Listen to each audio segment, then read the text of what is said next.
Philadelphia. How are you guys doing today? All right. Listen, we're here for a really good reason today. One day you're going to look back on this day and you're going to say, I was there on that day when something really special happened. I want to thank you all so much for being here. It means a lot to me, and I know it means a lot to my husband, Robert Kennedy Jr. So thank you. Yeah, we all love Bobby. Well, it's interesting because I've been traveling around with Bobby across the country, and something's been happening that I've never seen happen before. He draws crowds, and they are full of Democrats, Republicans, and independents, all in one place. Yeah. So what that's telling me is that Americans want to work together. They want someone to bring them together and make this country better.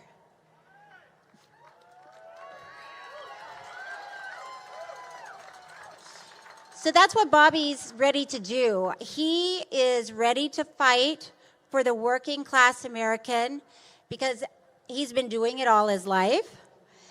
I've been watching him do it. As a matter of fact, he's an environmental attorney. And for decades, he's been fighting against these big corporations, these corrupt corporations that were stealing from the working class American. I was in San Francisco when Bobby and his law firm stood up against Monsanto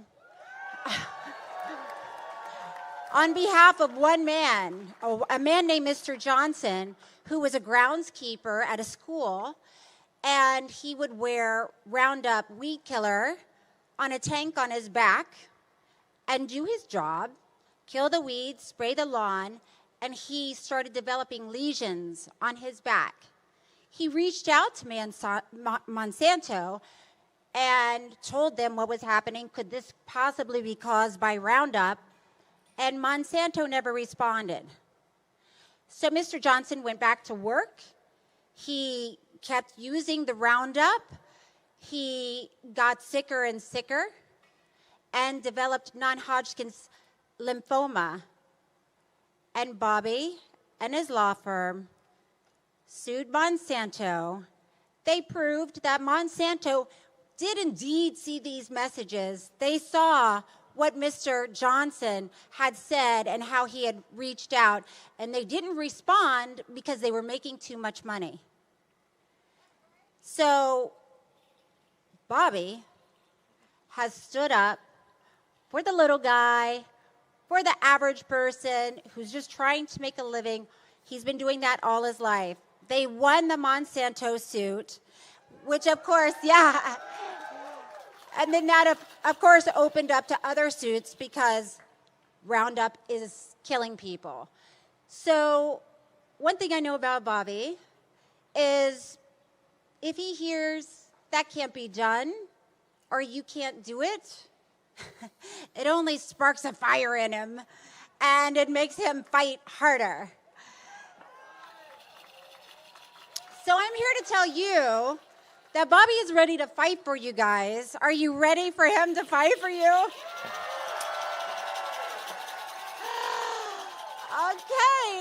one more time. I just want to hear it one more time. Are you really ready for Bobby Kennedy?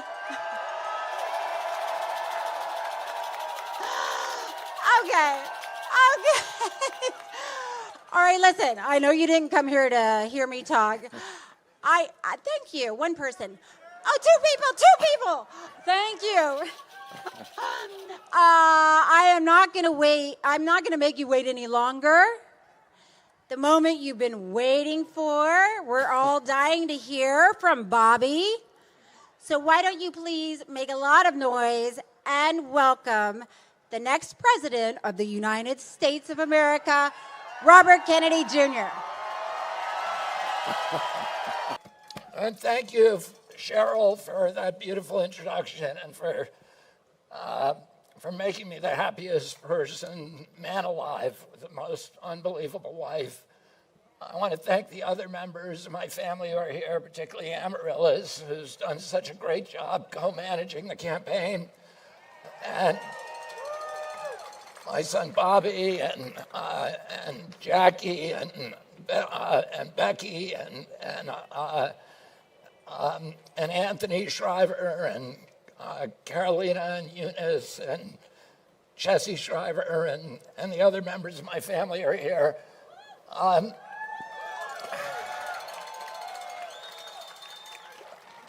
Cheryl is a huge, huge football fan. And the real reason we came to Philadelphia is to watch the Eagles play yesterday.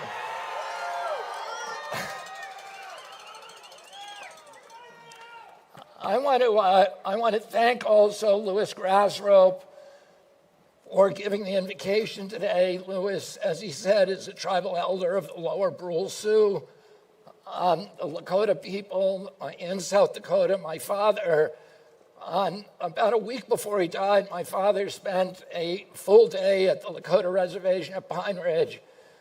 There was a crowd of 20,000 people waiting for him in Rapid City. And one of his local aides said to him, "We better get back to Rapid. They've been waiting for hours." And he added that the Indians don't vote. And my father looked at him very sharply and said, "You don't know who your candidate is." And that day he saw a family, an entire family of Sioux, living in the burned out hulk of an automobile. And he wept. It's one of the only times in his lifetime that I heard of him crying. And that word of his tears swept across the reservation. And on Election Day, on June 5th, 1968, the last day of his life, he won the state of South Dakota with the help of the Sioux. And I go back to Pine Ridge as often as I can, and almost every time I go there, the elders share that story with me, and they tell me that it was the highest turnout in the history of the nation, and that my father got nearly 100% of the vote. There were only 3 votes that day that were tallied against him. And the elders always close that story by saying, "We're still looking for those guys." It's a hopeful sign now for our country that we celebrate Indigenous Peoples Day. It shows that we're ready as a nation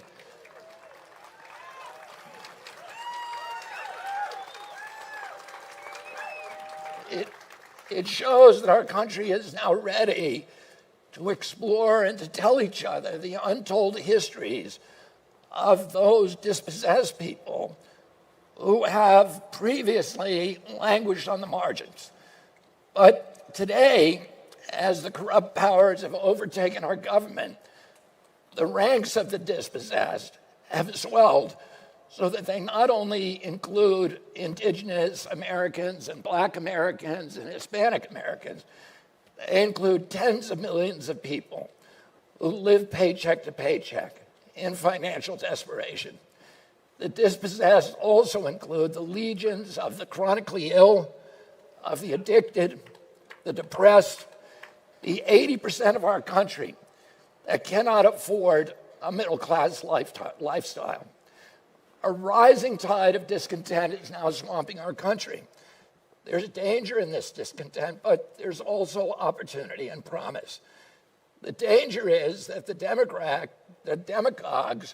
will hijack it toward fascism, or that our rulers would divert us to use it as a pretense for an attack on an existential enemy, and another in the long pipelines of continuous wars. The biggest danger that we've all seen on a day-to-day basis is that they'll direct that discontent against each other. As Abraham Lincoln observed, quoting Jesus Christ, "A house divided cannot stand."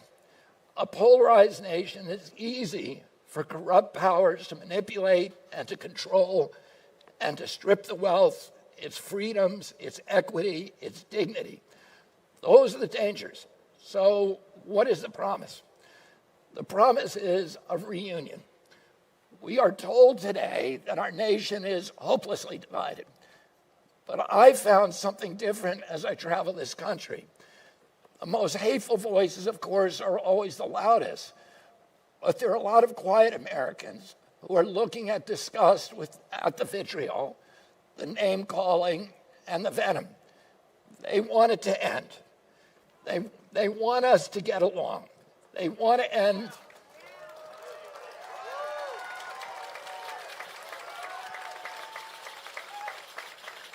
And you know, those loud, hateful controversies obscure these vast areas of agreement. Most of us agree, for example, that we should take care of our veterans.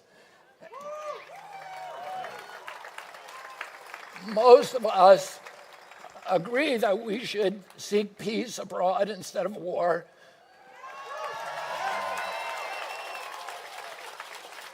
We all agree that teachers should receive decent salaries and respect.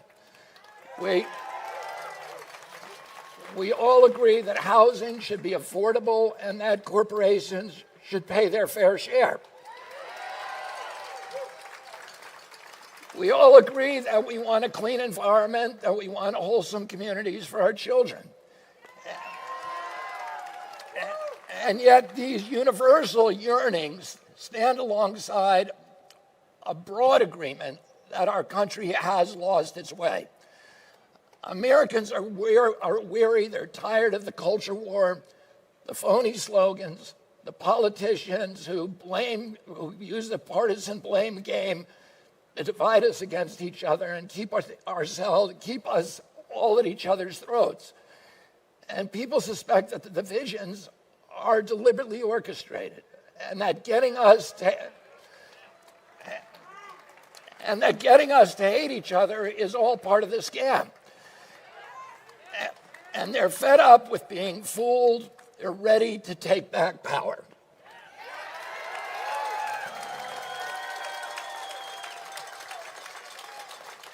There's no other explanation for the enthusiasm I see every day as more and more people flock to this campaign. Sometimes it gives me goosebumps. Their minds may tell them that the situation is hopeless, that the elites are too entrenched, that the corruption is too deep. But their hearts say otherwise. I know that because I meet scores of people every day, even those in the most difficult circumstances, who have not given up on America. I've walked picket lines in Los Angeles with hotel workers who live in their cars because they can't afford rent. I visited mobile health clinics in the back routes and roads of Georgia where families get their medical care in the back of a bus. I've planted gardens in the food deserts in Watts and Cleveland. I've sat amongst migrant children at the border. I've met social workers and doctors in Yuma who treat these immigrants with kindness and heartbreaking generosity as if they were members of their own families. I've walked the fields with farmers in Kansas who can't drink from their own wells because they're poisoned by pesticides. These are members of the dispossessed now. I've sat at kitchen tables in Pennsylvania with parents working every hour that God gives them to afford a home of their own, only to get outbid by a hedge fund with a cash offer at the last minute. I've worked with veterans who serve honorably in foreign wars and come home then to a country that is bankrupted by those wars. I've eaten with small business owners who had to board up their dreams as Amazon cashed in. I've talked from moms from Nevada to New Hampshire who lie awake at home juggling unpayable bills, choosing between gasoline and groceries. I met senior citizens who cut their pills in two to stretch out their prescriptions. And I pulled dead fish from rivers that are clogged with chemical runoff and waste. And I've read stories to children who are devastated by chronic disease.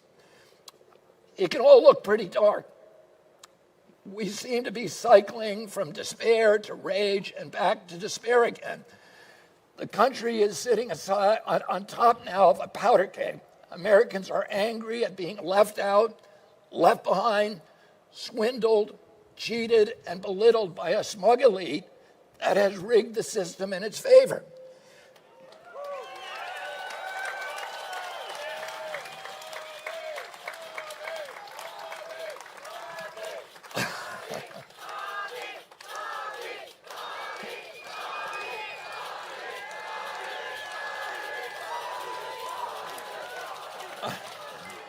But I've also seen hope. I've traveled millions of American miles across my career. And to quote Tennyson, I am part of all whom I have met. For 40 years, Americans across the country have fortified me with their courage and their idealism.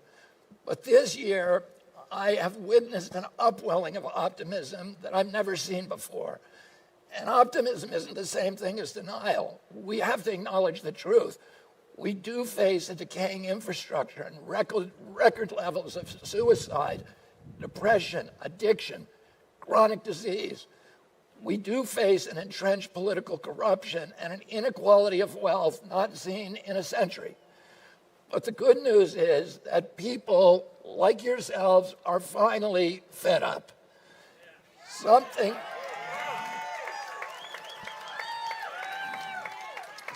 is stirring in us that says it doesn't have to be this way. People stop me everywhere at airports, at hotels and malls, on the street, and they remind me that this country is ready for a history-making change. They are ready to reclaim their freedom, their independence.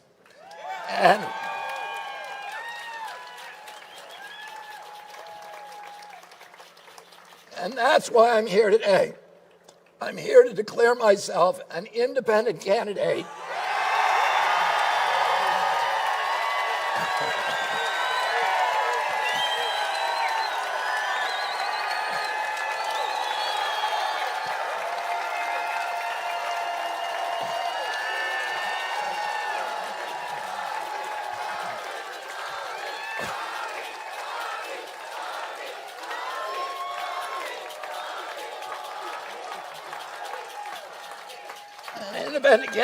for President of the United States.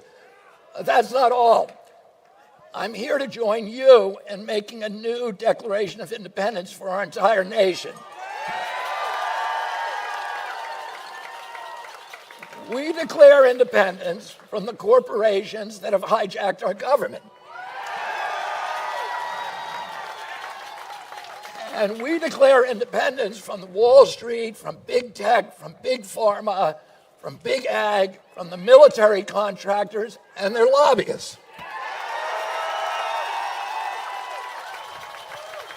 And we declare independence from the mercenary media that is here to fortify all of the corporate orthodoxies from their advertisers and to urge us to hate our neighbors and to fear our friends. And we declare independence from the cynical elites who betray our hope and who amplify our divisions. And finally, we declare independence from the two political parties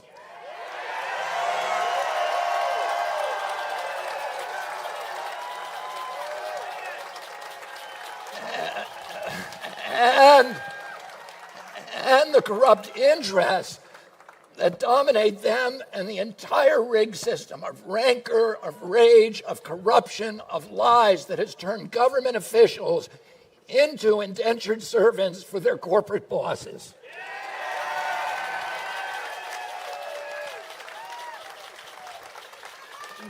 We declare independence from these corrupting powers because they are incompatible with the inalienable rights of life, liberty, and the pursuit of happiness that the people who sat in that hallway ratified for us in 1776, 1787. Now we can guard life. How can we guard life when the for-profit corporations have captured the public agencies that are supposed to protect us? How can we enjoy liberty when a surveillance state seeks to hide the truth and to quash dissent? And how can we pursue happiness when debt and low wages imprison so many of our nation's families?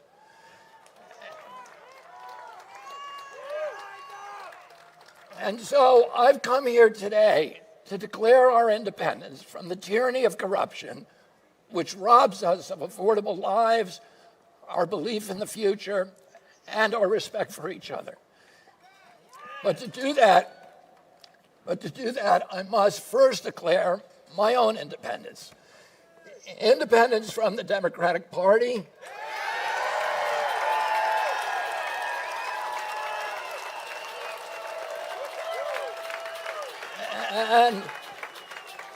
and from all other political parties. I haven't made this decision lightly.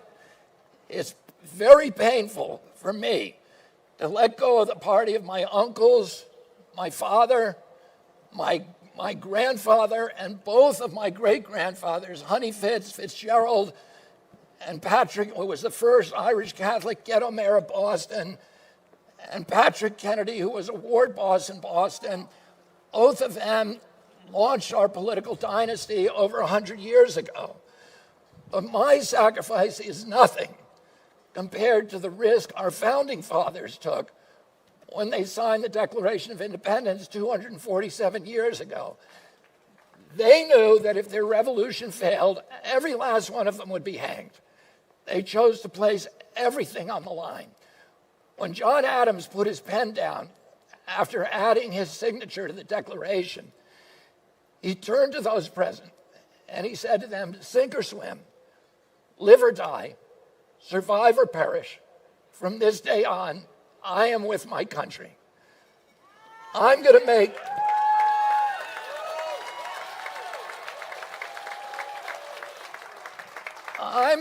that same pledge to you today, so that I can stand before you, as every leader should stand before you, free of partisan allegiance, free from the backroom deals, a servant only to my conscience, to my Creator, and to you.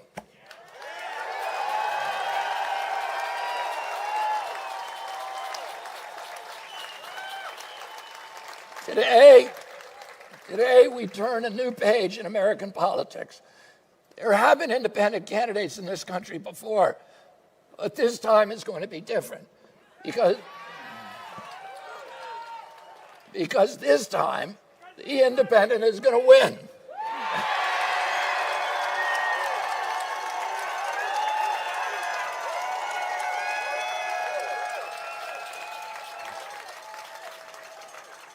Three-quarters of Americans believe that President Biden is too old to govern effectively. President Trump faces multiple civil and criminal trials. Both of them have favorability ratings that are deep in negative territory. That's what two-party politics has given us. And that's why we need to pry loose from the hammerlock of the corrupt powers in Washington, D.C., and make this nation ours again.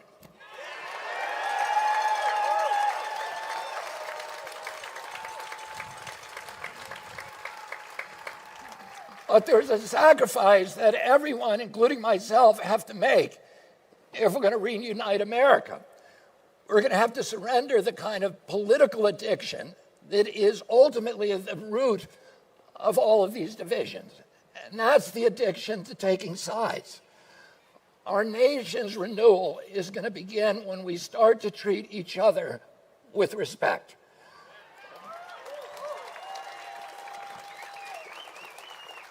Only then will we be able to step outside our tired, stuck debates. We can ask the questions then that nobody thought to ask. We can discover solutions that were right in front of our face. We will listen not just to the other side, but to those who are part from any side. In a two-sided conflict, both parties have a kind of mutual dependency. Each side depends on the other to define themselves as good guys, in contrast to the other side, who, of course, are the bad guys. Well, if you're a team good, then you'll do anything, no matter how unscrupulous, to defeat team evil. And that's why we've seen both parties sacrificing their core values and the foundational canons of democracy in an all-out in an all-out struggle for power. In a war against evil, any means justifies the end. The result is that we ourselves become evil if we participate in that battle. The child who is obsessed with hating a parent becomes that parent. As I've surrendered my attachment to taking sides over the past 6 months, I've been able to listen with new ears to people with whom I disagree and to see solutions that would otherwise have been invisible. I'll give you an example. 6 months ago, I thought that an open border was a humanitarian policy, and that if you were for sealing the border, it meant that you were probably a xenophobe and maybe a racist. I was wrong. How did I learn I was wrong? It wasn't just that I listened. It wasn't just that I listened to the other side. It was when I actually visited the border and listened to people who weren't on either side. My views changed as I spoke to Border Patrol officers, to local officials, to local sheriffs, to aid workers, and to the migrants themselves. I saw that no one party has a monopoly on wisdom, and none of the simplistic narratives actually contain the whole truth. My promise to you as president is that I'm going to do this on every issue. I'm going to listen to stakeholders.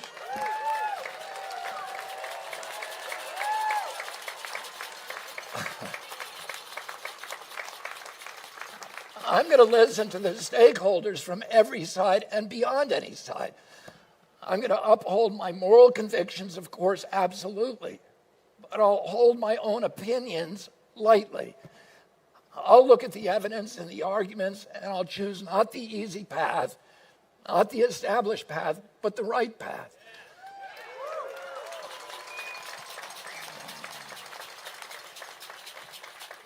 In making an independent run for president, I take inspiration from the one other president who did not have a political party, and that president was George Washington.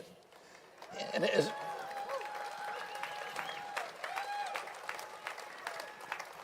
his farewell address, Washington issued a prescient warning about the disastrous potential of party politics. Inevitably, he said, political parties will be taken over by a cunning, ambitious, unprincipled minority who will serve the interests of the party rather than the interests of the nation and usurp for themselves the reins of government. Washington's dire prediction has certainly come true. I intend to wrest the reins of both parties and return power to the American people.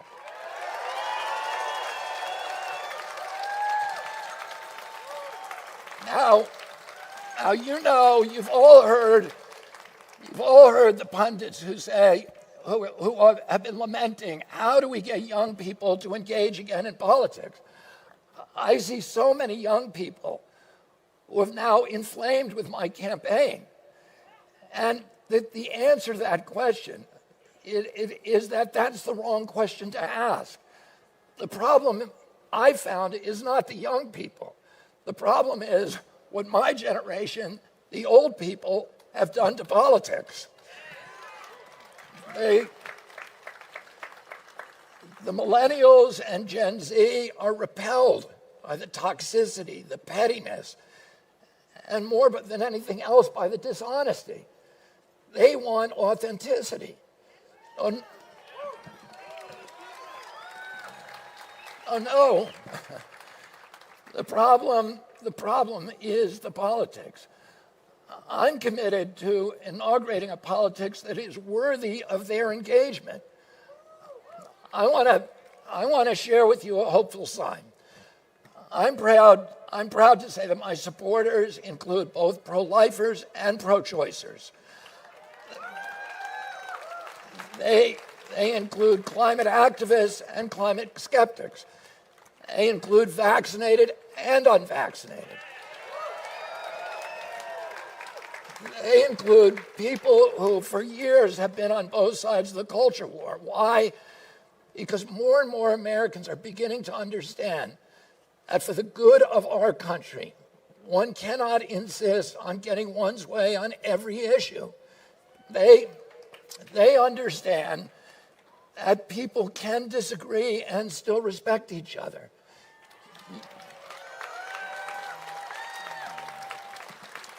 You can be pro-choice and not think that pro-lifers are women-hating zealots. You can support the Second Amendment and not think that gun control advocates are totalitarians who hate freedom. This is what I mean from independence. It's more than being independent of two existing parties. It's also independence from tribal thinking.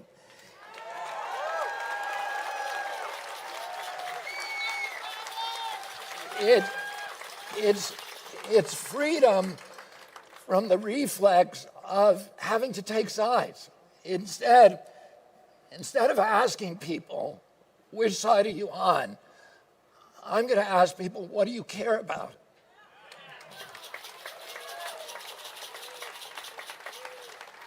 What do your children need? What is it like to be you? What do you love? Because our country is never going to heal if the formula, the only formula, is for one half of the population to vanquish the other half in a pitched battle. I'm happy to say that the old political alignments are dissolving.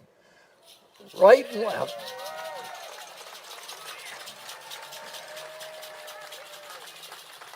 The right and the left have become all mixed up anyhow. It used to be the Democratic Party opposed censorship. It was the Democratic Party that wanted to rein in the military and the CIA. It was the Democratic Party that fought corporate influence. Remember when Wall Street and big corporations all supported the Republicans? Well, who is the liberal now, and who's the conservative? Who is the left, who is the right? These labels make less and less sense. And out of habit, we still group ourselves around the empty husks of those old alignments and threadbare ideologies. But now that habit is breaking down.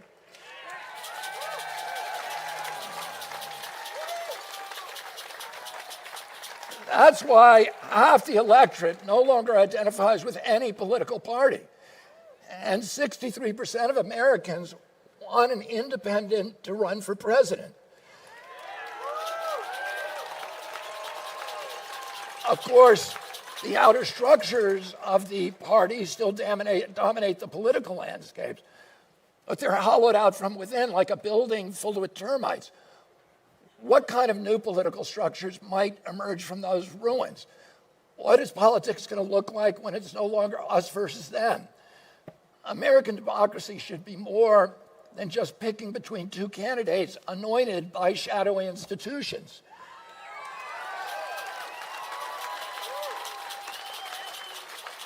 Big oil funds the Republicans.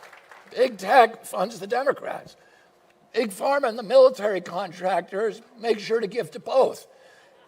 Instead of two parties, we have this kind of uniparty, a two-headed monster that's constantly bickering with itself as it leads us all over a cliff. And at the bottom of that cliff is the destruction of our country. Neither party has offered any kind of meaningful resistance to the endless wars that have sucked dry our wealth and slaughtered our youth. Neither has done anything to reverse the erosion of the American middle class. Both of them are powerless to rein in our exploding deficits. They have contributed equally to the corporate giveaways, to the corruption in Washington, and to the erection of a surveillance state.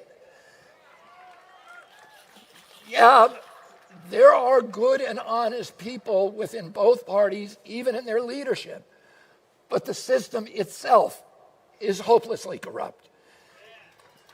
Now let me tell you what an independent presidency will look like. Because I'm independent of the military contractors, I'll be able to pursue a foreign policy that puts peace and diplomacy first.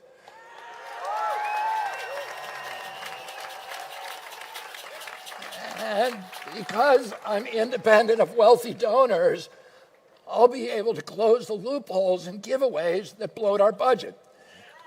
And because I'm independent of Wall Street, I'll be able to rescue debtors instead of the banks during the next financial crisis.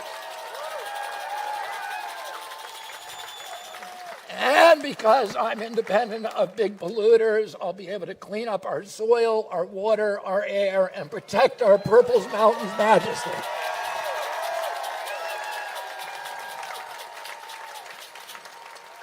And because I'm independent of corporations, I'll be able to unravel the corporate capture of our regulatory agencies.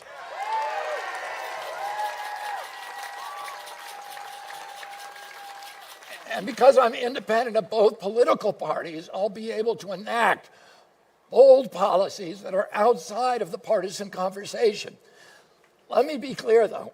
Being independent of the two political parties does not mean making them my enemy. Dogmatic opposition is just as much a form of dependency as dogmatic loyalty. As president, I'm going to work with officials from both parties who want to join me in serving our nation rather than exploiting and searching for partisan political advantage. Every president enters office promising to unite the nation and to work with people from the other party across the aisle. None of them ever does it. They can't. They're already chosen a side. Well, I'm not going to have that problem. I'm going to build coalitions from both sides of the aisle.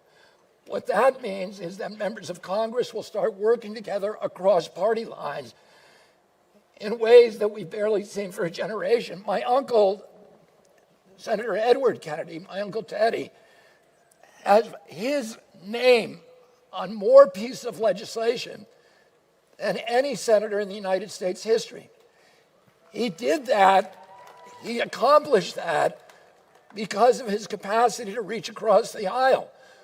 When during weekends at Cape Cod, my uncle would bring home people who were his political rivals, who were Orrin Hatch, John Kasich, Harry Byrd, people who were terrible, for example, on my issue, the environment. I looked at those people and I saw Darth Vader.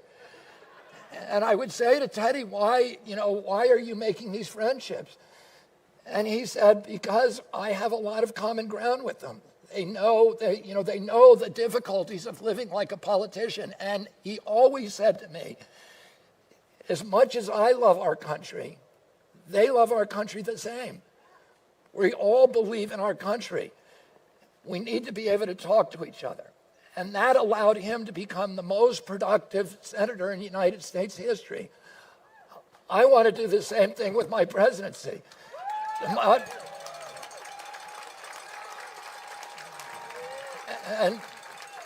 I'm going to tell you that because of that, it's going to be very hard for people to tell whether my administration is left or right. Is it right-wing to support small farms? Is it right or left to pull our nation back from the brink of a war with Russia? Is it right or left to implement a tamper-proof election system that also guarantees that everyone has a right to vote? As long as we're locked in these habitual debates, the two parties are often blind to common sense solutions. The formula has left them unable to govern.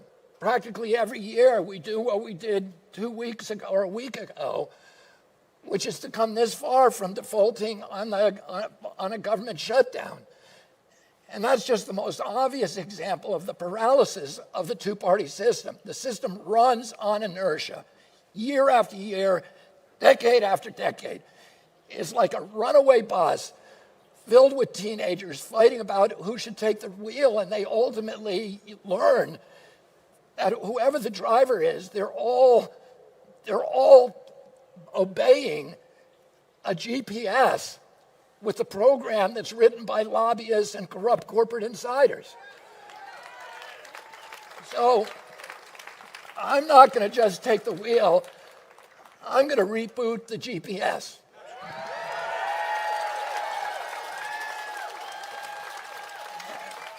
And do you know who's going to set the new destination? You are. Yeah. Because as I've traveled this country, I've listened to you, and I know what your hopes are for the future, and I know your idealism. And together we're going to set the GPS toward the promised land, the promise that Jonathan Winthrop gave us, the great Puritan leader in 1630, when he stood on the deck of the sloop Arbella and said and pointed to the verdant landscapes that no European had ever seen. And he said, we're going to build here a promised land, a city on a hill, a lamp to all the other nations in the world, an exemplary nation. And we came close to fulfilling that destiny in the years after World War II. You know, when the king and queen look over the balustrades of their castle and they see all of their subjects fighting each other, they go back to the banquet room and they pop champagne corks, as they know as long as we're all feuding with each other, then nobody's coming over the castle walls. So this hatred we have for each other is orchestrated. And what my job is during this campaign and then during my presidency is to unify Americans. And then we're all going to go over the castle wall together. And we're going to take back our country. You know, Moses, during the end of his life, he had brought the Jewish people from slavery in Egypt across the Red Sea, promising them they would get to a promised land. But 40 years later, he was 120 years old, and they had not found the promised land. And the Jewish people were angry at him. And they said to him, why did you bring us out of Egypt? We were better off in Egypt. He went to God, Moses went to God and said they're going to stone me. And God took him up to the top of the mountain, and he let him look over the river Jordan. And he showed him the land of Canaan, the promised land. And he said, you can't lead them there. They need to get there on their own, but you've brought them up to the edge. But the people need to get there on their own. And he warned them, they can't waver from left or the right. They have to go forward. Martin Luther King, the night before he died, recalled that without mentioning the story. But he said to the people, I've been to the mountaintop. I've seen the promised land. I know what it looks like. And I may not get there with you, but you're going to get there. But you have to get there yourselves. The people have to decide to take back the power in this country.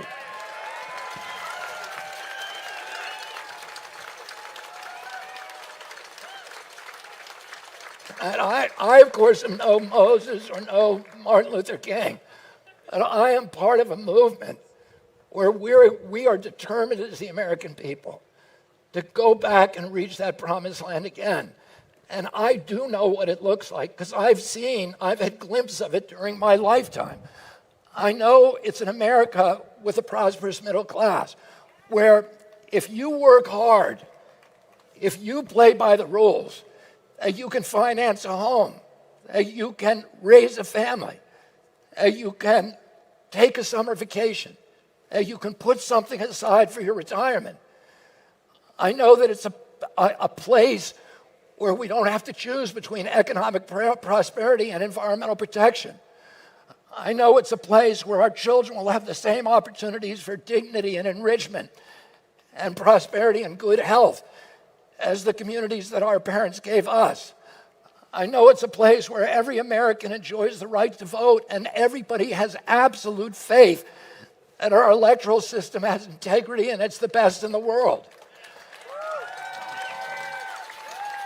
I know it's a place with incorruptible regulatory agencies. When I was a kid, the FDA, the CIA, or the FDA, the EPA, the NIH were the gold standard regulatory agencies in the world. The other nations in Europe and Latin America based their regulations on what our regulatory agencies said.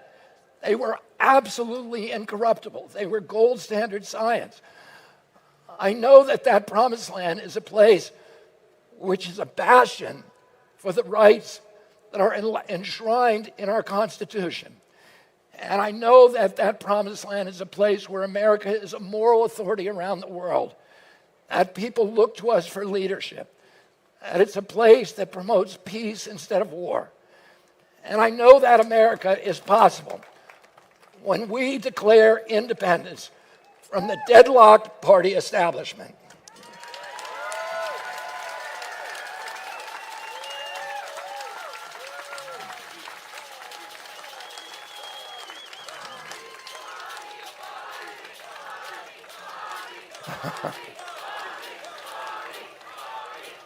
That is the America that's possible when we declare independence from the war machine that devours $1 trillion a year.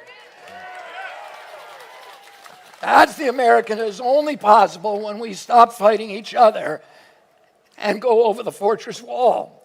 And that's the America that I'm going to serve when I become President of the United States.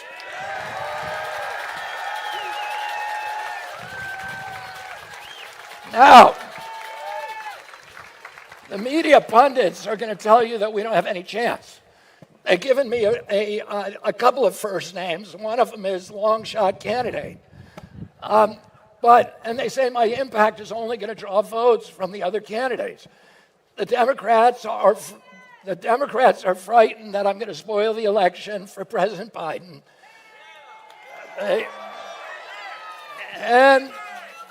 And the Republicans are frightened that I'm going to spoil it for President Trump. The truth is, they're both right.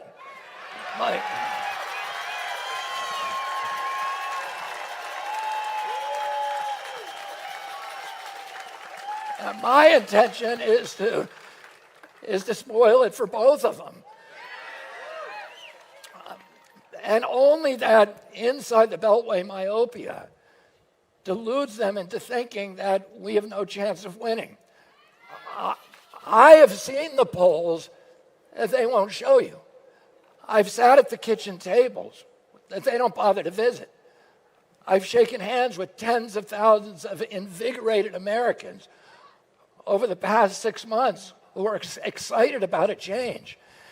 And I can tell you our campaign has ignited a movement that has been smoldering for years, a movement to reclaim democracy, to resurrect the promise of our republic, the promised land. And that's the real reason that the party elites in Washington and the insiders are terrified of my candidacy. They recognize an authentic challenge to their power when they see one. There have been anti-establishment candidates before, but none of them who understands actually how to get the job done. Unlike President Trump, I've been fighting corporate corruption and suing government agencies for 40 years. I know how they work, and I know how to clean them up. And unlike any president since 1963, I will stand up to the military-industrial complex.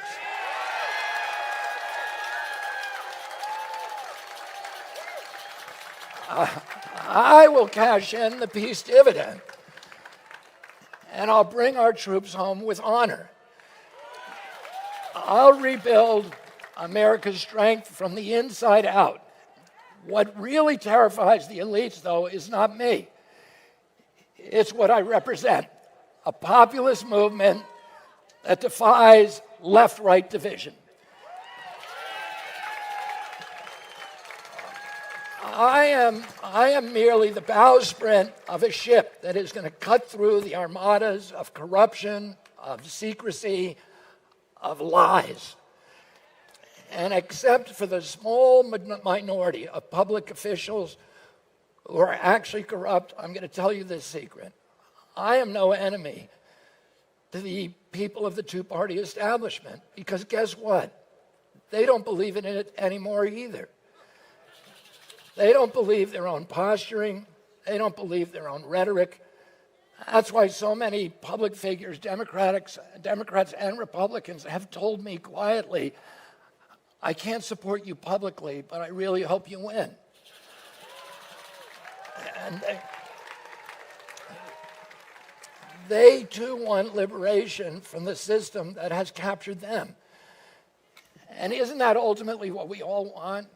Liberation from a system that robs us of our wealth, our health, our hope, our patriotism, our ideals, our freedoms, and ultimately our sense of ourselves as a good and capable people.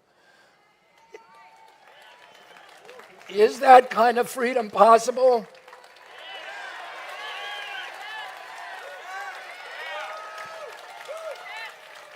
Is healing our divided nation possible? If we wait for someone else to liberate us and unite us, no, then it's not possible. It becomes possible when we decide to take action ourselves. People ask me, can you win?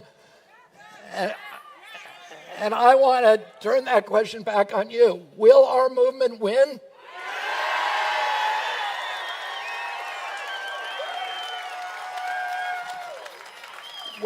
Can this movement restore democracy, health, prosperity, and freedom?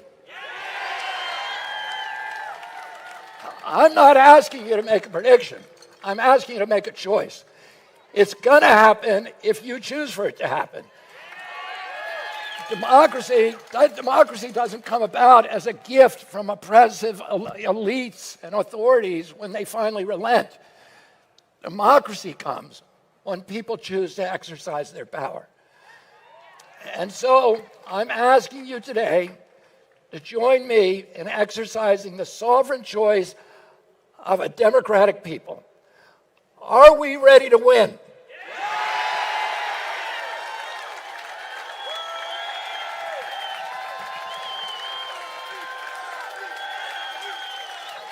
Are we ready to win?